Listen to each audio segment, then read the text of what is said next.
Mesdames et messieurs, bonsoir et merci d'être au rendez-vous de chaque vendredi soir avec votre magazine à haute voix. Ce soir, une fois de plus et à votre demande, nous avons fait appel à Gabriel Mokia, le président du MDCO, Mouvement de démocrates congolais. Avec lui, nous allons devoir parler de l'actualité.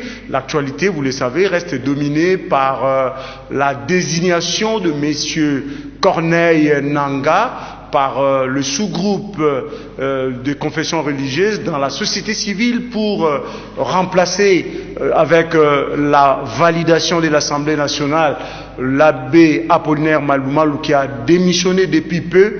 Mais la désignation de Corneille Nangaa pose problème, on dirait, dans la classe politique et dans la société civile, parce que, par exemple, l'Église catholique n'a pas participé, en tout cas, à sa désignation, et l'Église catholique, jusque-là, ne se reconnaît pas en ce monsieur-là. Nous allons parler également de la dynamique de l'opposition, où fait partie Gabriel Mokia. Nous apprenons que certains membres de cette dynamique sont en train de partir un peu flirter avec Moïse Katumbi. Et la dynamique semble battre de l'aile. Et enfin, nous allons parler du dialogue.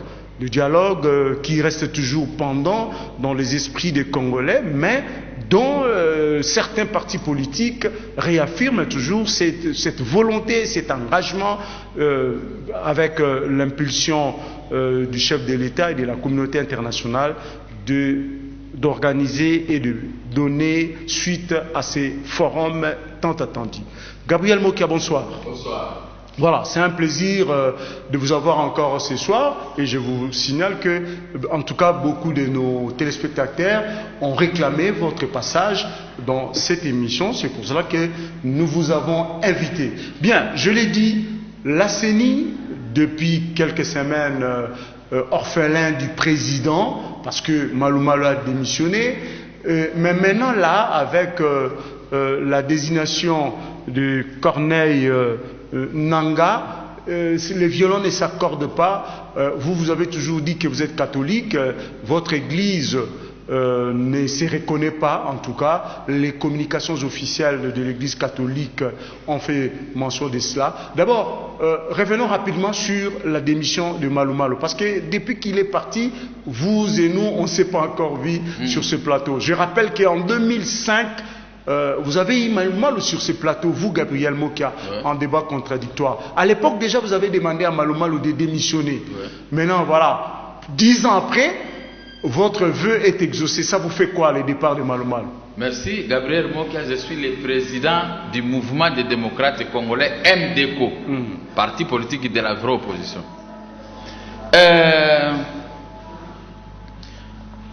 Ça fait un peu pitié de voir que Malumalu, que les gens croyaient être juste, il est injuste et il a formé aussi des gens injustes. Et moi, Gabriel Mokia, qu'est-ce que ça me fait? Ça me fait pitié parce que de voir l'injustice qui se prépare contre notre nation. L'injustice qui a toujours été dans notre pays, l'humiliation causée à ces peuples, mais ça continue à n'importe quel niveau. C'est ici que quand vous posez une telle question, je te regarde dans les yeux, moi-même j'ai des larmes aux yeux parce que je ne me reconnais plus comme État congolais qui aspire dans un pays qui se dit réellement démocratique. Ok, ici il n'y a pas la démocratie. Ici cette démocratie c'est pour choisir, ce n'est pas normal. Alors pour ça, si vous voulez que je réponde si Malumalu, parce que je rappelais ici sur ce plateau, en 2005, vous l'avez acculé en débat contradictoire et vous avez à l'époque demandé, vous et M. Badibandi, vous avez demandé le départ de Malumalu. Vous lui avez même suggéré de quitter, de démissionner, de laisser la place à quelqu'un d'autre. Maintenant qu'il est fait 10 ans après, qu'est-ce que ça vous fait? Ça me fait du bien. C'était mon souhait. Parce que Malumalu lui-même, des fois, il avait des doutes dans ce qu'il faisait. Lui-même. Vous vous souvenez d'une émission que nous avons réalisée ici, on a failli mourir? Mais Maloumalou, il était très content dans cette émission parce qu'on l'avait imposé de proclamer l'un des candidats au premier tour. Et lui-même, il a trouvé ça fantastique. C'est ainsi que nous étions venus demander à Maloumalou de ne pas le faire. Il ne l'a pas fait. En représailles, on a envoyé des militaires pour nous tuer. Même quelques militaires qu'on avait donné l'argent, c'est quand on descendait, qui nous protégeaient, avaient reçu des balles. Ça, ce sont des événements que nous allons en parler pendant plusieurs années. Parce que je vis moi-même déjà tués comme ça. Les gens avec qui, président Mokia, ceci, mais morts avec des balles réelles. Donc nous, on allait mourir sur le rond-point Forescom. Au même moment. Mais Dieu était avec nous, il nous a épargnés, nous sommes partis de l'autre côté. Alors, Maloumalou ne méritait pas d'être à la commission nationale. Parce qu'il était membre de la majorité. Il était conseiller à la présidence de la République. C'est-à-dire que chargé des missions de la présidence de la République. Mais votre fils ne peut pas me juger avec toi. Tu auras directement raison, surtout s'il s'agit d'une condamnation. Mais Maloumalou, lui, il s'est laissé emporter seulement pour avoir de l'argent, s'acheter des maisons comme tout le monde. Quand on est dans un poste où il y a les moyens, tu achètes des maisons pour mettre des locataires, pour assurer votre dernière vie. Mais il a proclamé ce qu'il ne devait pas proclamer. Et depuis là, moi je dis, Maloumalou, tu n'es pas juste, il faut démissionner. Et il revient encore à la charge. Sans l'autorisation de l'église catholique dont il faisait partie. Et surtout de la société civile, donc il trompait qu'il était de la société civile, déguisé. Et maintenant il a vu la charge, l'humiliation, la malhonnêteté. Il est parti, parce que j'ai fait voir dans les médias qu'il est... Je rappelle qu'il a démissionné suite à une raison de santé. Non. Peut-être il a trouvé que non, on ne m'aimait pas. Mais cette fois-ci, je dois rendre service à cette nation. Que mon nom ne puisse pas apparaître. C'est normal, il est parti. Alors moi-même, j'ai des doutes. Santé, ceci, bon, il nous a laissé comme ça dans cet imbroglio. Mais Jean-Claude, je dis que les Congolais ont perdu le sens d'honneur. Surtout les Congolais qui se disent intellectuels. Moi, je sais qu'on va me pousser à faire ça. Mais ma conscience n'est pas là. Pourquoi moi je peux accepter? J'ai vu ça à Ngoïmoulunda. J'ai vu ça à Maloumalou. Et puis Maloumalou a laissé une bombe de retardement Flavio Mussoni, parce qu'on ne parle pas de lui. Ça c'est Maloumalou égale Flavio Mussoni. Maloumalou égale qui ça Nanga, si c'est Nanga qu'on vient de Corneille Nanga. C'est toujours Maloumalou, ils étaient dans son école. Déshabiller ses pôles pour habiller ses pieds. Si les Congolais ont la mémoire courte, voilà maintenant je vous dis des choses vraies. Il y a Flavio Mussoni et Corneille Nanga. Ça ce sont les Maloumalouistes. Il fera toujours le vœu de Maloumalou. Même dès lors, il doit commencer à dicter la fameuse commission nationale dépendante, électorale dépendante. Dommage, il est parti. Je ne parle plus de lui. Mais nous allons parler de ce que le pouvoir a placé à tête de misoter pour nous présenter Maloumalou bis qui est là. C'est pas possible. Oui, parlons justement de monsieur Corneille Nanga. Bon, les conditions ou les circonstances dans lesquelles sa désignation a eu lieu semblent ne pas garantir une transparence a priori, parce que l'Église catholique, je l'ai dit dans mon introduction, ne se reconnaît pas en ce monsieur, parce que sur les 8 confessions religieuses constituant le sous-groupe de la société civile justement qui représente les confessions religieuses, il n'y a eu que 7 confessions qui ont participé au vote. L'Église catholique s'est désistée. Est-ce que cela augure d'une bonne suite dans la désignation et dans le travail que ce Congolais aura à faire à la tête de la CENI? L'Église catholique dont je fais partie n'est pas naïve. N'est pas naïve du tout. L'Église catholique prêche contre l'injustice. Et l'Église catholique connaît que la majorité présidentielle pèse de son poids pour qu'il y ait tout tricage à tous les niveaux. L'Église a failli être salie par la présence de Maloumalou avec son injustice à la tête de cette institution d'organisation des élections. Maintenant, l'Église catholique dit non, niet, on ne connaît pas ce type. L'Église ne connaît pas Corneille. L'église n'a rien à voir, on ne peut pas mêler. C'est pourquoi l'église, nous, on ne participe pas. N'est-ce pas? C'est comme, pas comme tellement Ponce Pilate, mais à peu près ça. Mais bon, comme vous voulez, Corneille, mon nom de l'église, mais nous, on ne participe pas. C'est pour désavouer les fameux Corneille.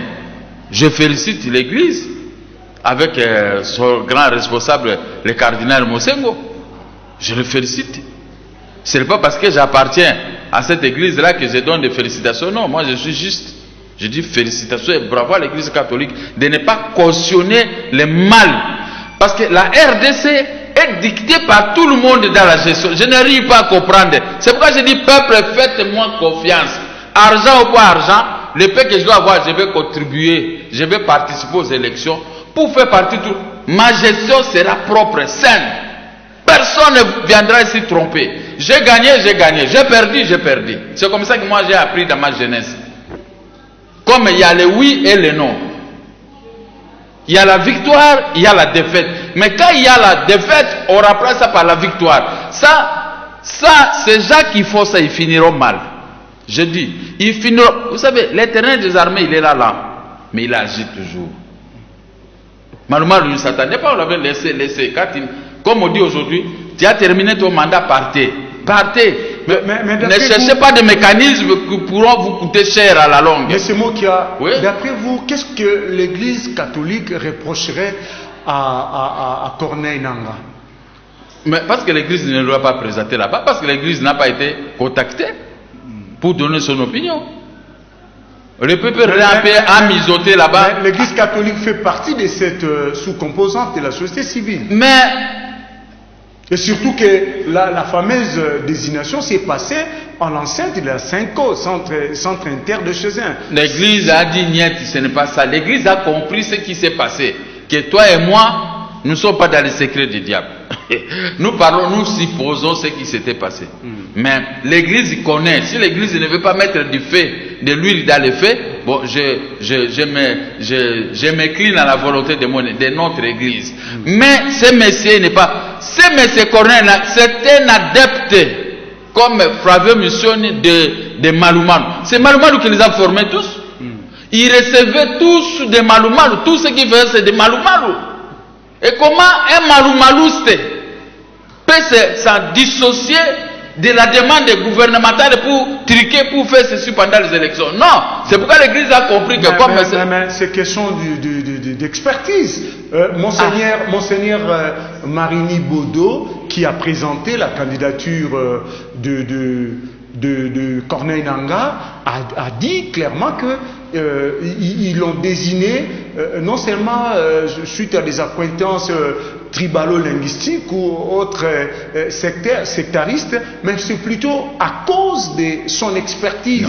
C'est l'homme qu'il faut selon lui. L'expertise ici au Congo, il n'y a que vers les gens qui connaissent PPRAMP majorité, il y a qui ont l'expertise. Nous n'avons pas d'expertise. Quelle expertise? Vous n'êtes pas dans les confessions religieuses. Je ne suis pas là et je ne suis pas candidat. Moi, je n'aime pas être candidat. Là, ça, c'est le problème. Oui. Moi, mon rôle, gagner les élections, fait partie de tout le monde. Et remettre le Congo sur les rails. Voilà pourquoi moi, j'ai fait la politique. Mais qu'est-ce que vous Je ne fais pas la politique, pardon. Monsieur Mokia, qu'est-ce que vous aurez souhaité? Parce que le président de la CENI, selon la loi organique qui régit la CENI, devrait sortir de confessions religieuses. Qui est-ce que vous aurez voulu voir? Les confessions religieuses ont échoué à 2 reprises. Qui ça? Ngoïmoulunda est sorti d'où? De même confessions religieuses. Marmal est sorti de là. Pour moi, j'avais voulu que nous puissions tous adresser une lettre à l'Union africaine pour désigner un Africain qui ne sera pas dans les partis pris pour organiser les élections dans notre pays. Je gagne, je perds, c'est tout.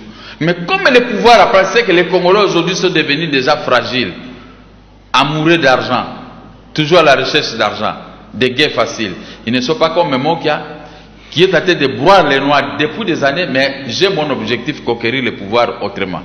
Pas pour l'argent des gens. Si tu me donnes $1 500 ou $15 000, ça c'est toi. Mais moi, ce n'est pas à cause de $15 000 que moi je peux être Tom Malandangoul. Si tu dis que ça c'est rien, parce que moi aussi quand j'ai l'argent, je donne beaucoup aux amis. Mais ce n'est pas à cause de ça que les Congolais tous doivent devenir comme ça, toujours derrière l'argent et derrière la paix. Tout le monde est à paix. Ah, moi on va m'arrêter. Mais Jésus-Christ que vous priez a été arrêté. Quand vous criez, je vois aujourd'hui, il y a même des musiciens chrétiens que moi je ne maîtrise pas. Je vois seulement une femme là brille en train de danser. Quand je pose la question, oh non, je vais répéter la musique chrétienne. Ils sont en train même de dominer la soi-disant musique mondaine. Et tous ces chants-là, tout ça, est-ce que Dieu en a besoin? Dieu a besoin du cœur de chacun de nous. Le tribalisme, les détournements, les caches d'argent de la République, les tueries, les arrestations arbitraires. Voilà, vous pouvez tout prier, mais Dieu, il s'attient à ça. Que vous remplissez ce genre de conditions. Dieu n'est pas avec toi. Vous pouvez chanter, danser, mais Dieu il connaît ton cœur. Dieu connaît mon cœur, il connaît le cœur de chacun de nous, de ce que nous faisons. C'est pas ça. Mais comme on voit que nous sommes naïfs, nous sommes amoureux d'argent, c'est pourquoi les gens maintenant ont compris les Congolais. Donc vous n'avez plus besoin, vous n'avez plus confiance aux hommes de l'église pour piloter la CENI. Pour le moment, je n'ai pas confiance. Mais encore moins de l'église catholique. Non, je dis que non, l'église catholique n'est pas partie prenante. Je dis que pour le moment, je n'ai pas confiance. Vous avez parlé, c'est que c'est Marini qui a présenté Corneille. Mais Marini, c'est frère propre à Malumalu. Tous ils sont dans la frontière avec Aru là-bas. Non, ils sont toujours Aru, Ouganda. Donc ils sont là-bas. Tout ce que fait Malumalu, c'est Marini. Tout ce que fait Marini, c'est Malumalu. Et comme tout ça, il faut de mauvaises choses, ils s'accrochent à Dieu. Toujours des gros soutanes. Ces gros soutanes cachent des revolvers. Tu as vu le film de Cowboy? Quand j'étais jeune enfant, en Giringiri, on entrait au cinéma, il y avait un cinéma là-bas. Tu vois, on allait suivre le film de Django, le film tout ça. Et le Django là, tu vois, Django prépare son cercueil. Django prépare son cercueil. Et tu vois, il a la Bible, mais à l'intérieur, il met les revolvers. Il prêche, tu vois, il tire un ennemi, soi-disant. La Bible et les revolvers, ce qui est caché dans ces genres de soutanes. Parce que quand vous, même si vous ne mettez pas les revolvers, mais vous mettez l'injustice, vous soutenez l'humiliation du Congo. Regardez aujourd'hui, puisque les gens ne veulent pas s'y rendre compte, j'ai vu la ville de Kinshasa. J'ai vu la ville de Kinshasa, papa. Je sillonne la ville de Kinshasa. Vous vous rendez compte des motos, des pousse-pousse, des trous. Personne ne respecte personne. Au lieu de me connaître aujourd'hui tout de suite, mais comme je ne peux pas poursuivre, les gens disent, ah, par exemple, toi aussi, et tout ça. Mon rétroviseur qui coûte trop cher, gros comme ça, pour la petite voiture Buick, est cassé. Je ne peux pas vous faire arrêter. Ce n'est pas dans ma nature de faire arrêter les gens. Tout ça, c'est parce que la ville est complètement délabrée. Mais je vois les Congolais, et même ils soutiennent ça. Bon, si tout est beau fixe, on va manger quoi. Donc, mais tous ceux-là, tous, ils prennent l'argent du pays pour aller cacher ça ailleurs, construire dans les pays où les économies sont florissantes, les routes sont bonnes, l'environnement est meilleur pour opérer, mais ils prennent l'argent ici pour aller construire ailleurs, là où c'est déjà propre. Ils préfèrent se cacher ailleurs, mais ici c'était un lieu qu'on appelle Biashara. Ça c'est le Sahel de Tanzanie et autres. Biashara, c'est-à-dire qu'un lieu où on fait des affaires. Un marché public. Un lieu où on fait que des affaires et non pour gouverner. Voilà comment nous sommes devenus il y en a des biacharistes. Alors, je peux vous dire, c'est avec frustration que nous vivons dans la vie de Kinshasa. Mais cette injustice vient d'où? Surtout aussi des hommes de Dieu.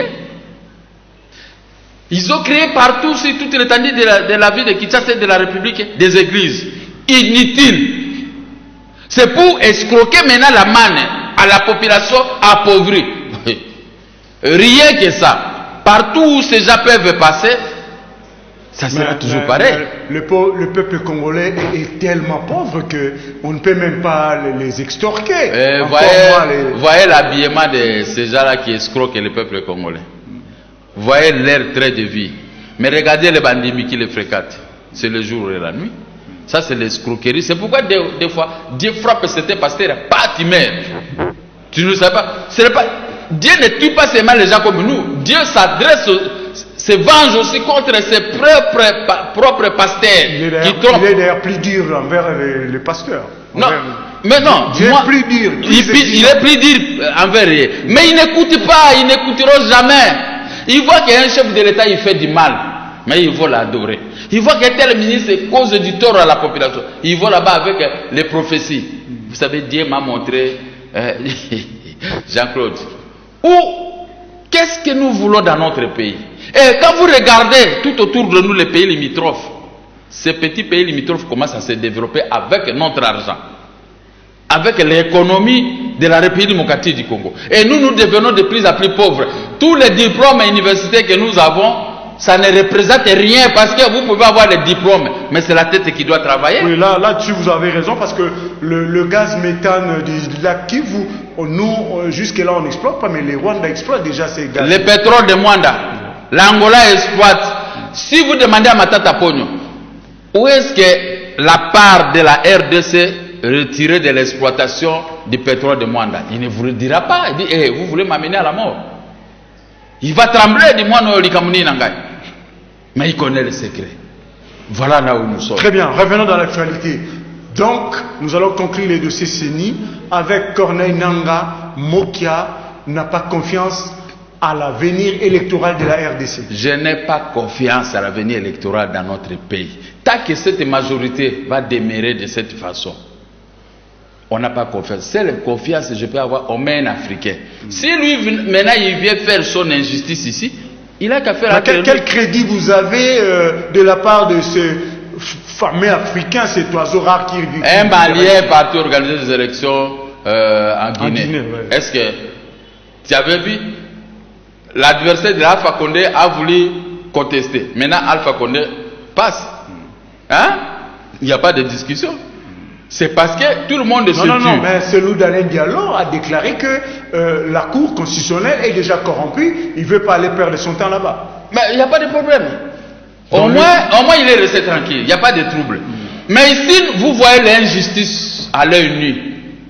Au Congo, tant que nous aurions la continuité des pouvoirs AFDEL obtenus par les armes, avec les cortèges de malheur, ce cortège de l'injustice, rien ne marchera dans notre pays. Regardez seulement la division qu'il y a entre nous pour terminer là dans ce chapitre. La Gombe, c'est côté quand vous traversez boulevard. Gombe, c'est côté, il y a du courant 24 heures, c'est 24. Toujours, hein? Pas toujours. Ah non, attention. Mais Gombe, de notre côté, au centre-ville jusqu'à Kingasani, il n'y a pas d'électricité. Donc, qu'est-ce que je comprends? On prend l'électricité ici pendant 2 heures du temps, on donne ici. Après, on retire, on prend encore, on donne ici 1 heure du temps. Là où dansent les Bandumba, on leur donne pendant 4 heures, 5 heures du temps, vers bon marché. Et partout, vous comprenez? Bon, imagine-toi un pays où on fait, comment on appelle ça en français? Ristourne électrique. Bon, c'est tout simplement le rationnement. Ça existe un peu partout. Hein. Non, ça n'existe pas partout comme ça. Mais pour te dire, si je ne voyais pas ces ressources électriques dans notre pays, hein, où se trouve la croissance électrique, ou la croissance eau, ou la croissance route. Mais tout ça, ce sont des théories qu'on nous apprenne du matin au soir. Mais quand vous regardez sur le terrain, l'exécution de ces théories, ça n'existe pas. Ça n'existe que des mots. Parce qu'il y a une maman qui ne connaît pas qu'est-ce qu'est la croissance. La maman dit, croissance, c'est moi, et tout ça. Mais en réalité, quand vous allez vérifier, quelle est l'augmentation de ton salaire? Rien. Mais on parle de la croissance. Regardez seulement la croissance électrique dans notre pays. Les 1700 mégawatts construits par le maréchal de Mobutu a servi correctement au peuple congolais. Le reste devait couvrir l'ensemble du territoire national et certains pays africains. Aujourd'hui, avec les pouvoirs AFDEL, a tout détruit. C'est l'élément, c'est les croissances de l'AFDEL, les tueries et les noirs que nous sommes datés de récolter dans notre pays. Les arrestations, oui. Là, il y a la croissance juridique pour les arrestations. Mais je vous dis que nous pouvons rire au Congo, mais nous sommes dans un environnement malade. Nous sommes dans un poulailler où les poules sont libres, les renards qui sont venus avec des armes, ils sont libres. Regardez les conséquences néfastes que nous sommes en train de déplorer. Merci Gabriel Mokia. Nous allons parler de votre famille politique. la dynamique pour l'unité de l'action de l'opposition. Il semble que la dynamique de l'opposition bat de l'aile. Parce que on apprend que depuis que Moïse Katumbi a fait défection de la majorité, depuis qu'il y a des velléités présidentialistes de Katumbi, eh bien chez vous, dans la dynamique, il y a un remue-ménage. Il y a aussi des gens qui se bousculent au portillon de Katumbi venant de chez vous. Quelle est cette affaire, M. Gabriel? C'est parce que les gens ont compris que chez nous, nous ne sommes pas là pour une blanchisserie des gens. Ceux qui sont arrivés, ils voulaient d'abord nous rencontrer, mais ils ont vu qu'ils ont eu peur. Demandez à Mama Vazaï, il va dire non, on m'a contacté par le groupe 7, si c'est G7. Nous sommes venus ici, on a entendu ces gens, ils ne sont pas venus. Vous pouvez leur poser des questions. Vous voulez faire l'opposition, vous devez faire l'opposition. Ah justement, ouvrons rapidement cette parenthèse. Je crois que c'est les mardis passés que la dynamique devait rencontrer le G7 ici au siège du MLC. Pourquoi il y a eu... disons, là, le rendez-vous a été avorté. Mais ils préfèrent pêcher qui poisson, qui moustique, qui moineau. Mais... dans votre dynamique. Mais c'est ça que je suis en train de constater tel que vous avez posé la question.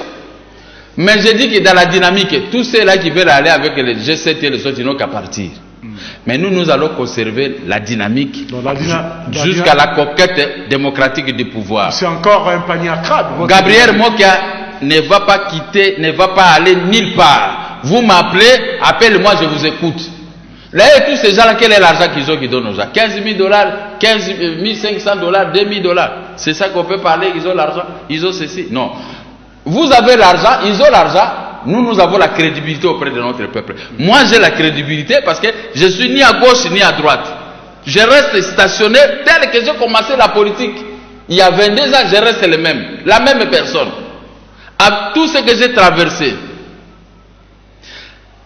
J'ai traversé les moments, comme dit dans la Bible, quand je marche dans la vallée de l'ombre et de la mort. Je ne crée aucun mal. Moi, j'ai marché dans la vallée de l'ombre de la mort. Mais Dieu était toujours avec moi. Il m'a protégé. Mais ce n'est pas presque à l'arrivée que moi je vais abandonner mes idées. Ah, vous êtes déjà à l'arrivée, près de l'arrivée. Nous sommes prêts à l'arrivée parce que M. Kabila ne sera pas candidat. Et nous allons récupérer le pouvoir auprès des dictateurs, des souverains primaires que nous appelons peuple. M. Gabriel Mokia, j'ai comme l'impression qu'il est dans l'opposition. Lorsque vous parlez de l'alternance, vous la considérez comme une notion de changement de pouvoir absolument. Le pouvoir peut rester toujours dans la majorité. On parlerait toujours de l'alternance. Nous parlons de l'alternance dans le vrai sens du mot du changement. Il ne faut pas vous embrouiller, messieurs les journalistes. Dans le vrai sens du mot, l'alternance au pouvoir, le changement du pouvoir vers une autre main. Vous avez une voiture, moi j'achète ça, maintenant c'est ma voiture. Tu ne peux plus amener la police, vous dites non, cette voiture-là c'était... Vous présentez des photos. Là, il faut plutôt parler de changement d'alternative. Hein, parce que l'alternance, ça peut toujours garder les mêmes... Non, pour le moment, et l'alternative et l'alternance, c'est de l'autre côté. Et les changements, je peux vous appliquer tous, je vous apporter tous ces mots-là, et les changements, c'est vous. Parce que aucun Congolais ne peut voter pour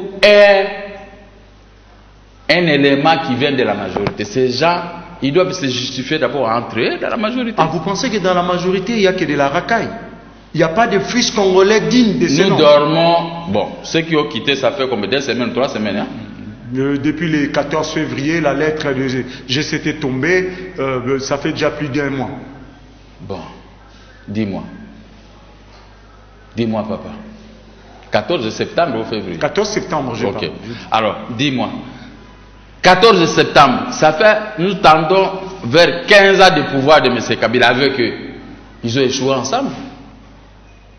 Ils ont bouffé ensemble. Ils ont eu l'argent de l'État ensemble. Ils ont des comptes à banque ensemble. Il n'y avait qu'un seul président. Je ne dis pas, ici on ne peut plus parler, même le président seul, il ne peut rien. Mais avec l'appui de tout ce monde qui commence à le quitter, il a tout fait avec eux. Ça, c'est le maréchal qui le dit. Ah oui, il faut parler quand même des bonnes choses. Les évidences que disait le maréchal, ça ne se discute pas. Mais maintenant, comme ils ont échoué ensemble, c'est pourquoi nous avons voulu les tamiser. Mais ils ont compris qu'avec les mots qu'il y a ça, c'est trop dur. Ils commencent maintenant à pêcher les frétins. Chez vous? Ils pêchent tel frétin qui est faible et qui aime toujours l'argent. On pêche tout ça, et tout ça, on donne beaucoup d'argent. Mais si on veut parler de mots qui ont dit, ah, moi j'ai que $1 ici, et tout ça. Mais moi qui aussi à $1 même 2000, je peux en avoir. Je vous dis, ils doivent pêcher. Et qu'ils prennent tout ce qu'ils veulent prendre dans la dynamique. Mais nous allons conserver la dynamique pour les écraser avec notre peuple. Le peuple ne va pas écouter, même ceux qui quittent là-bas, tous ceux qui le font. Mais ils doivent d'abord justifier l'argent de l'État qu'ils ont pris, tous. Vous ne pouvez pas parler que de M. Kabila lui-même. Eux aussi, ils ont pris de l'argent de l'État parce qu'ils ont laissé la RDC avec des trous. Sans courant. Avec un environnement invivable. Alors vous allez me parler quoi? Parce que s'il y a un débat contre toi avec toi, moi je ne dois pas critiquer seulement M. Kabila. Je vais déverser mes cartouches vers vous. Vous avez géré ensemble. N'est-ce pas? C'est ainsi que nos amis peut-être ont compris ce que vous avez eu des informations. Chacun est tenté de sauter pour aller se repositionner parce que tel a beaucoup d'argent. S'il passe le chef de l'État, moi je serai ministre. Non, mais moi je ne suis pas comme ça. Que tu deviens chef de l'État et moi je vais aller être votre ministre. Vous ne me verrez pas. Non, mais si j'ai mes droits auprès du gouvernement, je vais réclamer les droits. Le G7 est en train de vous faire ombrage dans l'opposition. Jamais de la vie. Parce que les G7 ne fera jamais. Et aussi ils sont dans l'opposition. Non. Ce n'est pas à vous, Gabriel Mokia, encore moins à vos amis politiques, dans quelle opposition? De distribuer les cartes. Papa, ils sont dans quelle opposition? Kabila les attend pour qu'ils se justifient de leur mauvaise gestion. Oui, ça c'est une autre affaire. C'est la même chose. Les peuples aussi les attendent pour se justifier de cette façon. Oui. Vous n'allez pas venir vous trouver M. Mokia, il a déjà eu des déboires dans l'opposition. Vous venez avec votre beurre, en train de manger le beurre, et vous dites que moi je vais me repositionner, je suis en dessous de Mokia. Moi, personne n'est en dessous de Mokia. Qui que vous, même si nous sommes ensemble. C'est moi qui a arrangé votre micro. Je vous dis que même si vous avez quoi? C'est la loi qui garantit cela. Quelle loi? Ce n'est pas M. Mokia. Quelle loi? La loi portant organisation de l'opposition dit que stipule que si un groupe de gens ou une personnalité déclare, ne serait-ce que par déclaration, et il ne participe pas à la gestion de l'équipe gouvernementale, eh bien il est dans l'opposition. Et il vient de quitter la gestion gouvernementale. Ouais. Et il veut se repositionner chef de l'opposition. La loi le permet. Quelle loi? Mais votre loi. La loi portant statut de l'opposition. Oui. Ça ne garantit pas comme ça. Je connais la loi. Oui, mais qu'est-ce qu'il faut faire pour être opposant? Il faut être à côté de Gabriel Mokia. Vous devez d'abord vous justifier. D'où venez-vous? Non, ça c'est pas écrit. Vous allez vous justifier. Parce que nous connaissons ce que vous avez fait. Soit le parquet va d'abord te récupérer. Tu justifies la fortune, tu justifies ceci, tu fais ceci. Nous ne pouvons pas nous mélanger avec les gens, comme disent nos vieux, Azan Ambindo. Non, c'est pas possible. Trop noir comme ça, vous allez vous... Moi, j'ai la lumière. Je suis la lumière. Je suis comme ça. Ah bon. Et vous ne pouvez pas amener, comme ça que disent Kinshasa, Télémo Inda. Non, il n'y a pas de Télémo Inda. Vous devez vous justifier. L'opposition, ce n'est pas une blanchisserie. Hein? Pour que quand tu viens là-bas à l'opposition directement, tu es propre. C'est à partir d'aujourd'hui de nous autres ici qu'on peut nous juger. Qui est Mokia? Mokia il est ceci, Mokia il est ceci. Mais comme qui est Mokia? Mais rien, c'était un opposant.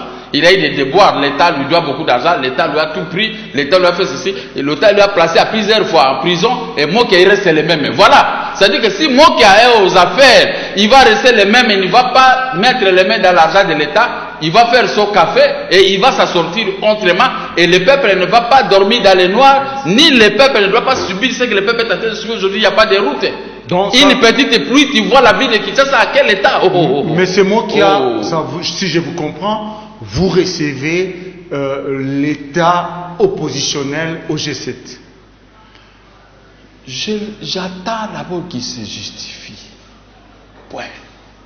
Qu'il se justifie d'abord. Vous avez suivi leur déclaration à la salle de spectacle de votre paroisse, une des paroisses où vous avez l'habitude d'aller, à la Sainte-Anne. Ils ont dit clairement qui font partie de l'opposition.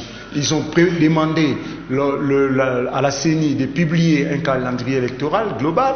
Ils ont également dit non au dialogue. Voilà, ils vous rejoignent. Oui, dire non au dialogue, oui. Ça, c'est Idévémo qui a bien sûr, n'est-ce pas? Mais faire des combines avec le pouvoir à place, tu viens ici pour nous embrouiller à l'opposition, et à la fin de compte, tu donnes tes voix aux membres d'un pouvoir à place, ou bien tu prends le pouvoir au nom de l'opposition, mais tu vas servir la majorité. Ah non, nous sommes datés de jumeler, comme disent les argons ici à Kinshasa, nous jumelons, nous regardons qui est qui. Cette fois-ci, personne ne va pouvoir nous tromper. Imagine-toi, ensemble, vous avez payé les policiers militaires 80 000 francs par mois ou 70 $ par mois.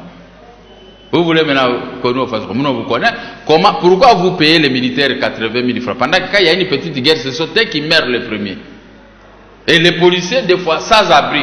Mais tout l'argent de la République, c'est vous mettez pour construire des cas pour les policiers et militaires. Vous les avez abandonnés comme ça. Et n'a pas d'un policier qui va aller étudier dans l'école d'un homme qui a des moyens. Mais la part des policiers, chaque jour vous le trouvez dehors, on le chasse. Encore. Mais son papa menait d'utiliser, il va utiliser n'importe quel mécanisme pour trouver l'argent pour sauver l'honneur de son fils. Mais tout ça, ils ont géré ensemble. Ils ont géré ensemble, ne vous affectez pas. Mais moi, je n'ai pas géré. Depuis Laurent Désiré Kabila, on a voulu me mettre, je ne sais pas, moi j'ai refusé, comme tu as refusé, on t'arrache tes biens, on m'a chassé. On m'a chassé parce que tu n'es pas avec nous dans les quartiers chics de la capitale, quartier des ambassadeurs. On m'a chassé. J'ai accepté l'humiliation de m'arracher mes biens puisque j'ai refusé un poste de responsabilité. Parce que je n'ai pas fait la rébellion avec Laurent Désiré Kabila pour être nommé ministre ou nommé ceci directement. Non, moi je ne comprends pas ça. Et comme il a dit ça, voici sa punition. On m'a tout pris. Et on m'a frappé plusieurs fois en prison. J'accepte cela, mais je reste tête haute devant la nation congolaise, ici et à l'étranger. Puisque je ne suis pas dans les combines, M. Jean-Claude. Je ne suis pas dans les combines. Si j'ai les affaires de l'État, je vais juger le peuple. Et sur les bases de la loi de l'Éternel des armées. Les attendus que seront transformés de cette façon. Nous sommes un État laïque. Oui, il faut rendre. Nous ne sommes pas un État théocratique. Non, être éternel des armées. Ouais, c'est-à-dire que quand vous êtes juge, ouais, il faut rendre une décision conformément selon la justice. Selon la justice. Très bien. Mais aujourd'hui, ils rendent des décisions selon eux, selon les injonctions. C'est ce que moi je dis. Les peuples, faites-nous confiance. Je suis là moi-même, vos propres frères. Moi, je n'ai pas l'art de voyager, de faire ceci. Non, je veux voir comment nous allons prendre le pouvoir dans notre pays et comment nous allons organiser notre pays pour qu'on puisse avoir une économie juste. Gabriel Mokia, nous allons terminer avec le dialogue. Là, tout à l'heure, vous venez déjà d'applaudir les G7 pour avoir refuté les dialogues. Mais les dialogues paraissent imminents, M. Mokia. Il n'y a que vous et certains de vos amis qui ne voient pas les choses venir. Parce que vous avez dit, il n'y a pas de calendrier global, il y a beaucoup de contraintes, la CENI avait déjà prévu cela, et il y a beaucoup de choses qu'il faut. Il y a les nouvelles assemblées provinciales qui devront être installées, et voilà, tous ces bric-à-brac administratifs. Mais n'est-ce pas que, au regard de tous ces éléments qui vont dans tous les sens, un dialogue politique inclusif s'impose? Merci, messieurs les journalistes. Vous me regardez très bien dans les yeux. Dis-moi dans quel est l'article de la Constitution qui dit avant, à la fin du mandat d'un tel, il faut dialoguer. Non, cet article n'existe pas. Ok, merci. C'est fini. L'article n'existe pas. Cela ne veut pas dire qu'un dialogue politique est à interdire, M. Mokia. Vous avez bien répondu. Ce qui n'est pas interdit est permis. On n'interdit pas les dialogues dans un pays. Comment le peuple va sanctionner un chef de l'État à la fin de son mandat qui n'a pas pu mettre l'argent à la commission électorale nationale indépendante pour organiser les élections? Comment le peuple va sanctionner cet tel type si le peuple va aller avec lui au dialogue? Mais le même président qui est à la tête des affaires avec un gouvernement vous dit qu'il n'y a pas d'argent pour organiser les élections. Alors, il sera sanctionné par le peuple pour incompétence notoire. Oui. Voilà les mots qui m'avaient échappé. L'incompétence notoire, c'est-à-dire que je ne suis pas capable de vous payer 200 $ par mois. Mais je vous paye 20 $ par mois pendant que vous êtes un père de famille. C'est l'incompétence notoire. Je vous paye 70 $. C'est l'incompétence notoire. Quelle est la sanction? C'est le fait partie. Dis, papa, sur cette matière-là, mais il faut je qu'il y suis ait élection. d'accord. Non, pas élection. Il doit partir parce qu'il n'est pas capable de produire. Il n'est pas. Qu'est-ce que peut juger un chef de l'État incompétent? Quand il est sur l'ouverture de cette frontière de son pays et que tous les tout venants viennent tuer, arracher, piller, comme ce que fait le Rwanda, piller nos matières premières, aller vendre ça par vol, détournement, et ici, les autorités congolaises seront calmes en train d'applaudir. Ça, c'est l'incompétence notoire. Quelle est la sanction? C'est le faire partir. Si nous les faisons partir, même de force, nous allons conserver nos matières premières et aux mains des sociétés congolaises qui vont exploiter pour que nous se traîner dans le marché de Londres nous-mêmes. C'est l'incompétence notoire. Tout à l'heure, vous êtes appuyé sur la Constitution. La même Constitution stipule que il faut qu'il y ait élection d'un président pour que le premier s'en aille. Je vous dis, la même Constitution. Sinon, il y a ce qu'on appelle un glissement constitutionnel. Okay. La même Constitution nous dit. La haute trahison, il y a haute trahison lorsque l'article 165, lorsque un chef de l'État ou le Premier ministre détourne l'argent de l'État, n'arrive pas à conserver l'unité nationale, va vendre une partie de notre territoire national, va laisser les matières premières de notre pays être exploitées par des irresponsables de notre pays et procéder au pillage de nos richesses. Ça, il y a la haute trahison. Un président de la République, un premier ministre doit être poursuivi. Au Congo, nous n'avons pas de magistrats capables de poursuivre. Parce que ce que je vous ai énuméré, c'est ce qui se fait aujourd'hui. Les Rwandais Ouganda pillent. Non, attendez. Les Rwandais Ouganda pillent dans notre pays. Mais nous-mêmes, les Congolais, les chefs de l'État et le gouvernement, ils ne protestent pas. Les pillages de nos matières. Ça, c'est la haute trahison, l'article 165 de la Constitution. On doit faire partie un tel chef de l'État. Même de force par l'article 64, parce que il y a négligence au sommet de l'État, il y a négligence par le gouvernement, tout ça, on nous pille, on nous tue, il n'y a personne pour réclamer, il n'y a pas la valeur des peuples congolais, nous sommes devenus l'objet de moquerie, ce n'est pas possible, nous devons nous lever comme un seul homme pour protester contre cette irresponsabilité. Justement, voilà. C'est pour toutes ces réalités-là que la communauté internationale, après l'aventure de M23, après les élections chaotiques de 2011, c'est pour cela que la communauté internationale, à travers l'Union africaine, avait convoqué les sommets de Addis Abeba, duquel était issu l'accord cadre d'Addis Abeba, qui convoque un dialogue inclusif en RDC. Ça n'a pas de sens. Le dialogue aujourd'hui n'a pas de sens. Il reste sur ces 13 mois, 12 mois, M. Kabila de partir. Quel est le rôle de ce dialogue? Mais M. Mokia, voilà maintenant, je vous prends au le dialogue, ce n'est pas par rapport à M. Kabila, c'est par rapport à la RDC et à la sous-région. S'il y a un autre chef de l'État, ici des élections, il peut convoquer le dialogue. Mes frères, voici ce que j'ai trouvé dans la caisse de l'État.